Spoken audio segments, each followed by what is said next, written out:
hindi na kaya ng yung national government, tanong hirap na rin eh. Yung mga local government unit na apektado, Quezon City, Pasig, Rizal, hindi na rin kaya eh. So, yung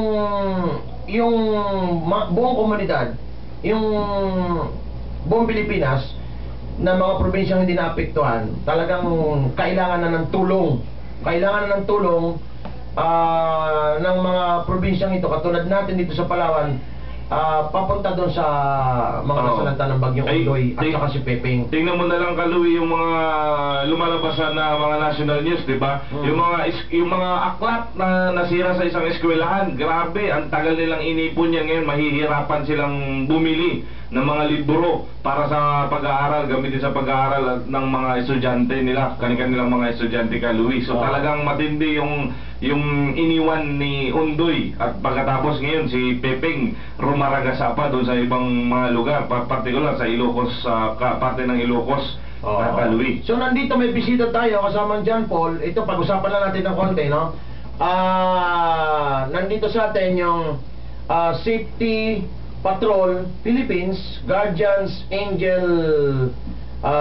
Angels Philippines. Ito, the Alliance of Guardian Angels Philippines Incorporated.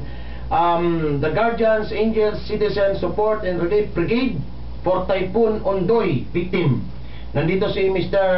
Mark Sarate. Sir, pakiupo lang yan. Ito. Siguro bigyan natin sa kanya, Kaluwi, yung mikropono para siya na magpakilala, at siyempre iba pang mga programa nila. Kaluwi, ba't nandito siya ngayon sa Puerto Princesa? Okay. Good morning, sir. Welcome po sa programa Asintado. The Guardian Angels Citizen Support and Relief Brigade for Typhoon Ondoy victim. Sir, good morning. Yes, good morning po. This is Mike Sarate from Guardian Angels International. Andito po kami sa Puerto Princesa po ngayon para hingin po ang kooperasyon ng bayan at saka ng mamamayan po natin na kung maaari lang, siguro hindi naman po masama na mag-contribute tayo ng isang basong bigas at saka isang noodles, isang pack na gatas. Nasa worth lang po yan ng 20 pesos.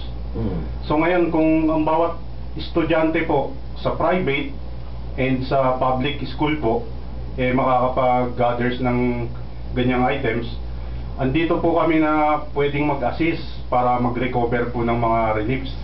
And then tayo na rin po ang magdadala sa Manila, libre po yan sa barko po. Ngayon, ang kailangan lang po natin suporta lang po ninyo, kasi pagka dinala po